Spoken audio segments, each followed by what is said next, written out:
오늘 출애굽기 8장 마지막 15절에 보니까 끝에 말씀이 이렇게 되어 있습니다. 그러나 바로가 숨을 쉴 수 있게 됨을 보았을 때에 그의 마음을 완강하게 하여 그들의 말을 듣지 아니하였으니 여호와께서 말씀하신 것과 같더라. 이렇게 되어 있죠. 그렇죠? 이 출애굽기의 그 배경을 보게 되어지면 하나님께서 모세를 보면은 이제 애굽에 보내서 이스라엘 백성을 출애굽시키려고 하는데 막상 모세가 바로한테 와서 보내달라고 했을 때 뭐라고 말했습니까? 여호와께서 누구간데 내가 그 말을 듣겠으며 그 이스라엘 내 종들을 보내겠느냐, 그렇게 이제 반응을 했죠. 나는 여호와를 알지 못하니 그의 말을 듣지 않겠다, 이렇게 말했습니다.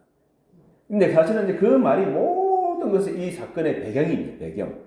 내가 여호와를 알지 못한다라고 하니까 여호와 하나님께서는 이 바로 왕에게 어떻게 해요? 네가 모른다 하니까 내가 누군지 알려줄게 하고 이제 다 보여준 것이 10가지 재앙인 것입니다. 그렇죠?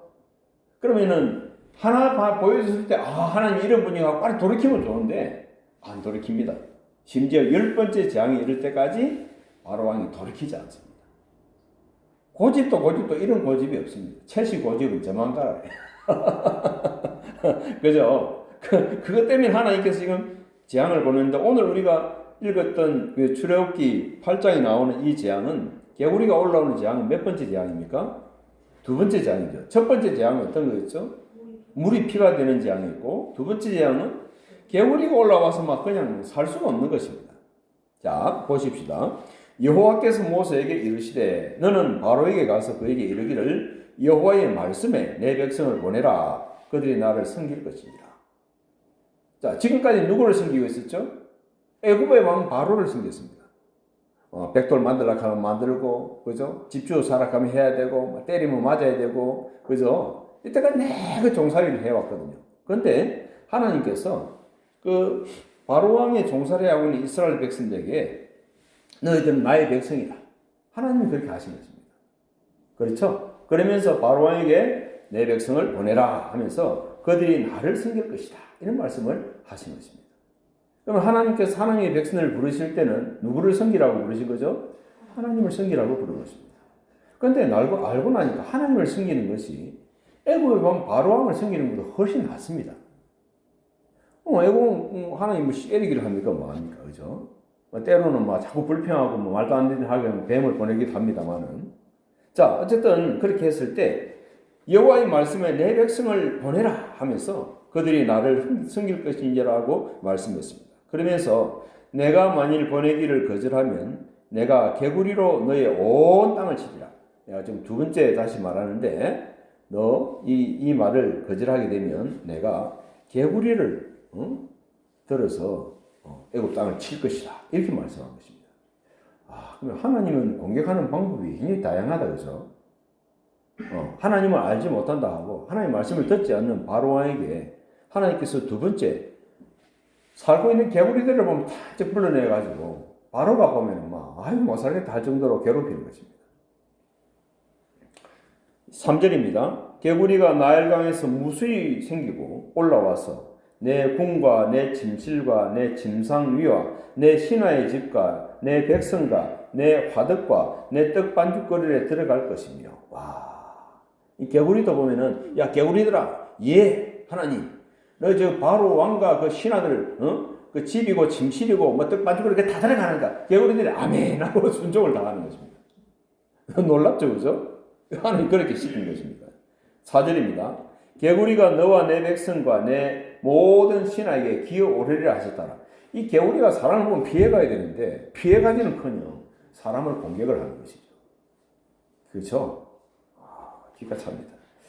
5절입니다. 여호와께서 모세에게 이르시되 아론에게 명령하기를 내 지팡이를 잡고 내 팔을 강들과 운하들과 모두에 패서 개구리들이 애굽 땅에 올라오게 하라 할지니라. 아론이 애굽 물들 위에 그의 손을 내밀매 개구리가 올라와서 애굽 땅에 덮이니. 요술사들도 자기 요술대로 그와 같이 행하여 개구리가 애굽 땅에 올라오게 하였더라. 그러면은 솔직히 그렇잖아요. 이 요술사들이 정상적인 요술사 같으면 아니 깨구리가 그리 많이 와서 못 살 같으면 다시 들어가게 해야 정상이죠. 그걸 못하고 있어요. 다시 요술사도 보면 자기 요술대로 했다고 되어 있습니다. 결국은 이제 이들이 하니까 하나님 말씀이 더 안 듣게 되는 것이죠. 8절입니다. 바로가 모세와 아론을 불러 이르되 여호와께 구하여 나와 내 백성에게서 개구리를 떠나게 하라. 바로가 이제 도저히 못 살겠다 싶으니까 모세와 아론을 불러냅니다. 그러면서 하나님께 기도해가지고 나와 내 백성에게서 개구리를 떠나게 하라. 그러면 이 요술사들이 떠나게 하는 것 같으면 왜 요술사들한테 못 시킵니까?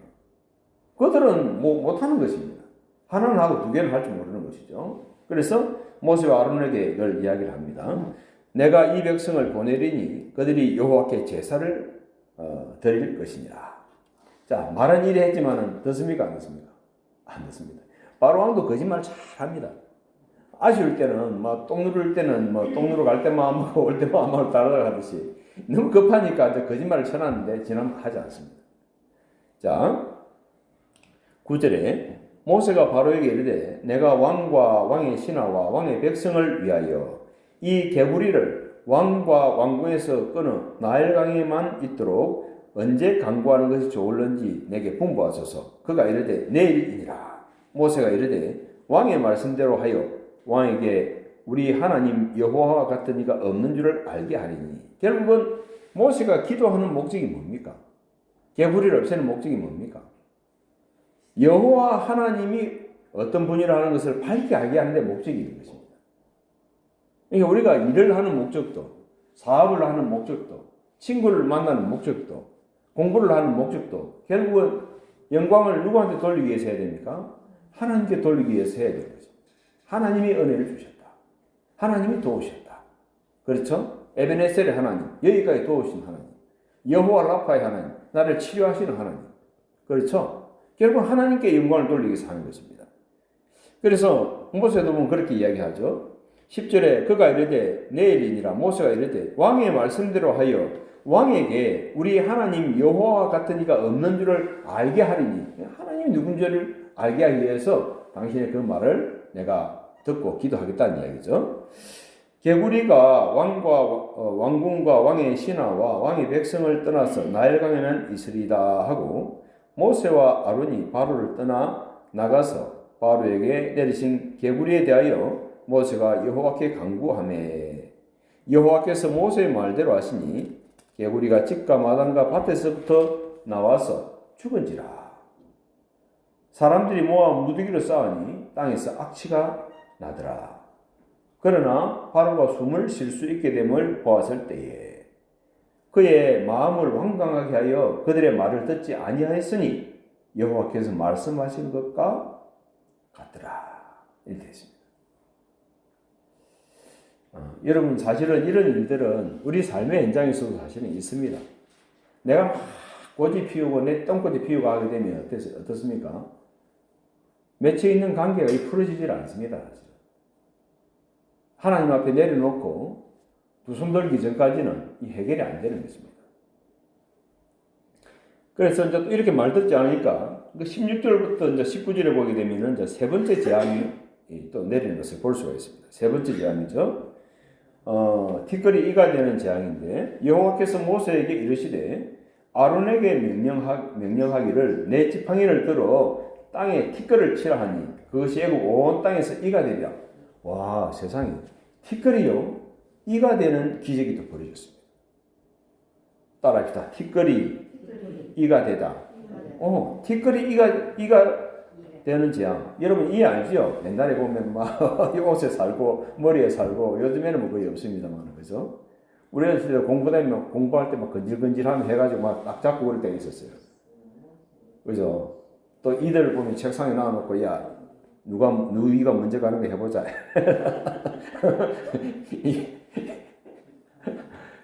어쨌든 이 티끌을 이가내게 하는 그런 일이 있었어요. 17절입니다. 그들이 그대로 행할세 아론이 지팡이를 잡고 손을 들어 땅에 티끌을 치매 애굽의 온 땅의 티끌이 다 이가 되어 사람과 가축에게 오르니. 야, 이게 얼마나 가리웠겠습니까? 사람과 가축에게 오르니 요술사들도 자기 요술대로 그같이 행하여 일을 생기게 하였으나 하려 하였으나 못하였고 이가 사람과 가축에게 생긴지라. 요술사가 바로에게 말하되 이는 하나님의 권능이니이다 하였으나 바로의 마음이 완악하게 되어 그들의 말을 듣지 아니하였으니 여호와의 말씀과 같더라. 자, 티끌이 이가 되어서 막 사람이 그 짐승이고 막 건지고 죽겠는데도 바로 왕이 듣질 않습니다. 참 대단한 고집입니다.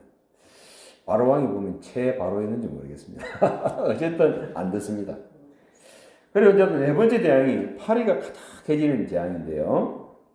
20절에 보니까 여호와께서 모세에게 이르시되 아침에 일찍 일어나 바로 앞에 서라. 그가 물리는 곳으로 나오리니 그에게 이르기를 여호와께서 이와 같이 말씀하시기를 내 백성을 보내라. 그러면 그들이 나를 섬길 것입니다. 하나님은 초지일관입니다. 보내라. 그들이 나를 섬길 것이다.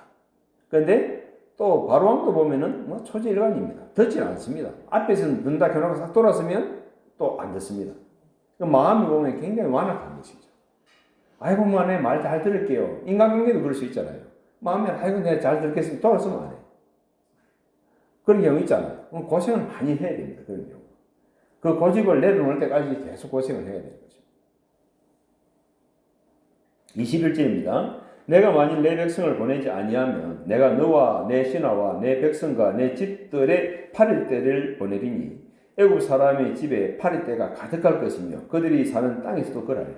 야, 파리가 한 마리만 집에 들어와도 귀찮은데 파리떼 왜 하나 생각해 보십시오. 참 미칠 지경이겠죠. 그죠? 그날에 나는 내 백성이 거주하는 고센 땅을 구별하여 그곳에는 파리가 없게 하리니 이로 말미암아 이 땅에서 내가 여호와인 줄을 내가 알게 될 것이라. 내가 내 백성과 네 백성 사이를 구별하리니 내일 이 표징이 있으리라 하셨다 하시고 여호와께서 그와 같이 하시니 무수한 파리와 바로의 궁과 그의 신하의 집과 애굽 온 땅에 이르니 파리로 말미암아 그 땅이 황폐하였더라. 여러분, 그 네 번째 재앙이 파리가 가득하는 재앙인데 오늘 그 말씀해 보니까 이때 이제 고센 땅과 이스라엘 백성이 사는 그 고센 땅과 또 애굽 다른 땅을 구별한다는 걸 봤을 때 첫째, 둘째, 셋째 재앙은 이스라엘 백성들도 같이 당했던 재앙이라는 것을 알 수가 있습니다. 그리고 이 네 번째 재앙은 하나님께서 애굽과 이스라엘을 구분시킨 것입니다. 그러면 우리가 여러분 하나님의 자녀들도 보면 때로는 하나님께서 세상에 심판을 내리고 할 때 그대로 받아야 되는 것들이 있습니다. 코로나가 왔을 때 어땠습니까? 예수 믿는 사람은 안 죽었습니까? 예수 믿는 사람도 죽었죠. 그렇죠? 오늘은 여러분 넷째 재앙까지만 이렇게 하겠습니다. 어쨌든 이 재앙은 왜 오게 됐다고요? 이 재앙이 오게 된 목적이 이유가 뭐였습니까? 배경이 10가지 재앙의 배경이 애굽 바로가 내가 여호와를 알지 못한다 하는 것 때문에 재앙이 오게 된 것이죠. 그럼 이 재앙을 통해서 하나님께서 뭘 알려주기 위한 것입니까? 하나님이 누구라는 것을 알려주기 위한 것입니다. 그러면 우리가 살아갈 우리 인생에서 보면 이렇게 어려운 일들이 올 때 결국은 그 어려운 일의 목적은 궁극적인 목적은 뭐겠습니까? 하나님을 알게 하는 것입니다. 그렇지 않습니까? 하나님을 알고 하나님 앞에 두 손 들고 하나님께 돌이키면 그 문제는 해결되는 것입니다. 기도하겠습니다.